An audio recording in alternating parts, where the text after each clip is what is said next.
Hello student, welcome back my YouTube channel. আজকে class 2 এর তৃতীয় পাঠ আমরা শুরু করব। সেটি হচ্ছে, প্রথমেই আছে বিদ্যাসাগরের কথা। বাবার সঙ্গে হেঁটে কলকাতায় আসছে ছেলেটি। রাস্তার ধারে মাইল ফলক দেখিয়ে বাবা চেনালেন ইংরেজি সংখ্যা। চটপট শিখে নিল সে বলতে এখানে বিদ্যাসাগরকে বোঝানো হয়েছে। ইংরেজিতে লেখা ছিল 19, তারপর 18, 17, এভাবে 10। তারপর যতবার এলো মাইল ফলক, প্রতিবার সেই বালক নির্ভুল উত্তর দিল, মানে সঠিক উত্তর দিল। বাবা তো অবাক, সত্যিই এত তাড়াতাড়ি শিখেছে? তাহলে ছেলের স্মৃতিশক্তি তো অসাধারণ। পরীক্ষা করার জন্য একটা মাইল ফলক পেরিয়ে যাওয়ার সময় ছেলের নজর অন্যদিকে ঘুরিয়ে রাখলেন তিনি। কথায় কথায় তাকে ভুলিয়ে রেখে নিয়ে চললেন পরের মাইল ফলকের দিকে। তার সন্দেহ হয়েছিল ছেলে হয়তো আন্দাজে সংখ্যা চেনাচ্ছে। পরের মাইল ফলক ছেলেকে দেখাতেই সে বলল, এখানে ভুল লেখা আছে, হবে 6 কিন্তু লেখা আছে 5। বাবা বুঝলেন যে ছেলের মেধার কোনো তুলনা হয় না, কারণ 10 পর্যন্ত হয়েছিল, তারপর 9, 8, 7 দেখানোর পরেই একেবারে 5 দেখিয়েছিলেন। সেই কারণেই বাবা বুঝেছিলেন যে হয়তো তিনি আন্দাজে সংখ্যা চেনাছেন। তারপরে বাবা বুঝলেন যে ছেলের মেধার কোনো তুলনা হয় না। পরবর্তীকালে এই বালকের পাণ্ডিত্য উজ্জ্বল হয়ে উঠেছিল বাংলার শিক্ষা জগৎ আর সাহিত্য ক্ষেত্র। তার অবদান আজও আমরা কৃতজ্ঞ চিত্তে স্মরণ করি, কারণ বর্ণপরিচয় বইটি তারই লেখা, ঈশ্বরচন্দ্র বিদ্যাসাগরের লেখা। সেই বইটি এখনো পর্যন্ত আমরা পড়তে থাকি বা পড়ি। এই দিকপাল মানুষটির নাম ঈশ্বরচন্দ্র বিদ্যাসাগর। তার বাবা ঠাকুরদাস বন্দ্যোপাধ্যায় ছোট্ট ঈশ্বরকে নিয়ে মেদিনীপুর থেকে কলকাতায় আসার সময় মাইল ফলকের ঘটনাটি ঘটে। তাহলে তিনি কোথায় আসছিলেন? মেদিনীপুর থেকে কলকাতায় আসছিলেন। এই পেজটি কমপ্লিট হয়ে গেল। এর পরে পেজে চলো দেখি। দেখো, এখানে কিছু শব্দার্থ দেয়া আছে, সেইগুলো আগে জেনে নিই। মাইল ফলক, পথের পাশে কোনো নির্দিষ্ট স্থান থেকে মাইলের সংখ্যা লেখা পাথরের ফলককে বলা হয় মাইল ফলক। নির্ভুল মানে ঠিক, স্মৃতিকথা মনে রাখার ক্ষমতা, নজর দৃষ্টি, দিকপাল বিখ্যাত। ঠিক আছে, মাইল ফলককে কোনটা বলা হয় তোমাদের ছবিতে দেখিয়ে দিই। এই জিনিসটাকে মাইল ফলক বলা হয়, যেটা পাথর দিয়ে তৈরি আর একটার পর একটা সংখ্যা লেখা থাকে। হাতে কলমে দেখো, বাবার সঙ্গে হেঁটে কলকাতায় আসছে ছেলেটি। বাবা ও ছেলের পরিচয় দাও। তাহলে এখানে আছে, দেখো আমাদের এটা লিখবে। এই দিকপাল মানুষটির নাম ঈশ্বরচন্দ্র বিদ্যাসাগর আর তার বাবা হলেন ঠাকুরদাস বন্দ্যোপাধ্যায়। এইটুকু লিখবে, বলবে। তারপরে দ্বিতীয় কোশ্চেন দেখো, বাবা কিভাবে ছেলেকে ইংরেজি সংখ্যা চেনালেন? দেখো বইয়ের মধ্যে আছে, এটা লিখবে। রাস্তার ধারে মাইল ফলক দেখিয়ে বাবা চেনালেন ইংরেজি সংখ্যা। তারপর 3 দাগে দেখো, বাবা কিভাবে তার ছেলের মেধার পরিচয় পেলেন? উত্তরে এটা বলবে, তার বাবার সন্দেহ হয়েছিল ছেলে হয়তো আন্দাজে সংখ্যা চেনাচ্ছে।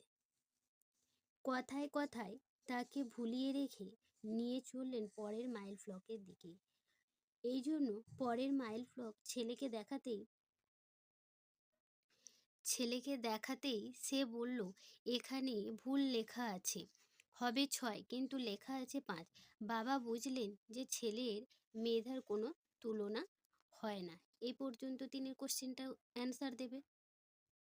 4 দাগে দেখো, 4 দাগটা কি আছে? নিচের ঘটনাগুলি সাজিয়ে লিখি। আমরা কোশ্চেনগুলো আগে পড়ে নিই, তারপরে আমরা অ্যান্সার বলছি। 4 দাগটা দেখো, নিচের ঘটনাগুলি সাজিয়ে লিখি।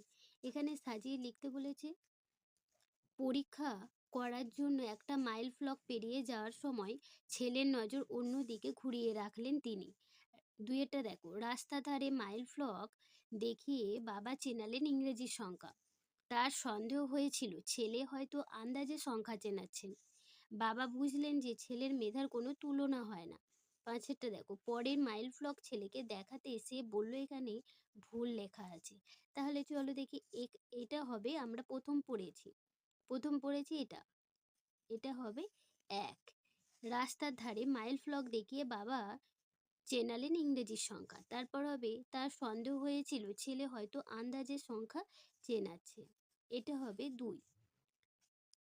তারপর দেখো, পরীক্ষা করার জন্য একটা মাইল ফলক পেরিয়ে যাওয়ার সময় ছেলের নজর অন্যদিকে ঘুরিয়ে রাখলেন, এটা হবে 3। পরের মাইল ফলক ছেলেকে দেখাতে এসে বলল এখানে ভুল লেখা আছে, এটা হবে 4। বাবা বুঝলেন যে ছেলের মেধার কোনো তুলনা হয় না, এটা হবে 5। এখানে দেখো 5 নাম্বারে কি বলেছে, অর্থ লিখি। চটপট, তাড়াতাড়ি, অবাক, আশ্চর্য, উজ্জ্বল, জ্বলজ্বল করা বা চকচক করে এমনও বলতে পারো। নজর, দৃষ্টি, আমরা আগেই পড়েছি। আমি তোমাদেরকে খাতায় লিখিয়ে দিয়েছি, খাতায় লিখে দেখিয়ে দিলাম। দেখো, চটপট বলবে তাড়াতাড়ি, অবাক, আশ্চর্য, উজ্জ্বল, জ্বলজ্বল করা, দৃষ্টি, নজর। ঠিক আছে। তারপরে 6 দাগে কি আছে, বাক্য রচনা করি, স্মরণ, অসাধারণ, তুলনা আর অবদান। দেখি এগুলোকে আমি লিখে নিয়েছি, তোমাদেরকে দেখিয়ে দিই। স্মরণ বলেছে গুরুজনদের স্মরণ করে চলবে। অসাধারণ, ছেলেটি অসাধারণ ছবি আঁকে। তুলনা, ছেলেটি মেধার কোনো তুলনা নেই। অবদান হবে বাংলা সাহিত্যে বিদ্যাসাগরের অবদান অনস্বীকার্য। ঠিক আছে, এটা দেখিয়ে দিলাম। তারপরে গোটা কোশ্চেনের অ্যান্সার আমি তোমাদের ভালো করে দেখিয়ে দিচ্ছি, তোমরা শুধু একটু দেখে নাও। কোনো রকম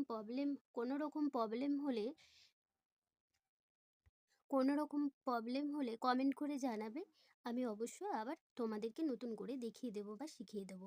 ওকে, এখানে দেখো, তো প্রত্যেকটা কোশ্চেন হাতে, বিদ্যাসাগরের কথা হাতে কলমে লেখা আছে, আর প্রত্যেকটা কোশ্চেনের অ্যান্সার খুব ভালো করে লিখে দিয়েছি আমি।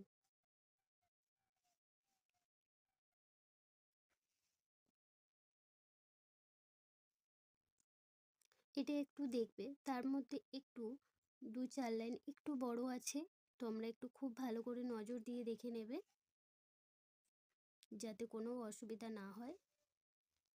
তারপরে ঘটনাগুলো সাজিয়ে আমি আর লিখিনি, বাট এইভাবে আমি তৈরি করে দিয়েছি। 1-এর দাগেরটা 3-এর দাগ হবে, 2-এর দাগেরটা 1-এ হবে, তারপরে হবে 2, তারপরে হবে 5, তারপরে হবে 4। এটা সাজিয়ে নেবে 1, 2, 3, 4, 5। শব্দার্থ বা অর্থ লিখি দেখো, চটপট, তাড়াতাড়ি, অবাক, আশ্চর্য, উজ্জ্বল, জ্বলজ্বল করা, নজর, দৃষ্টি। এটা আগেই বলে দিয়েছি, তাও আবার একবার বলে দিলাম যাতে তোমাদের দেখতে বা পড়তে কোনো অসুবিধা না হয়। যদি খুব ভালো লাগে বা যদি ভালো লাগে, like, comment, share and subscribe অবশ্যই করবে। আবার দেখা হবে পরের নেক্সট কোনো পেজে। শেয়ার করতে ভুল করবে না, আর যারা নতুন আছো তারা অবশ্যই সাবস্ক্রাইব করে দিও।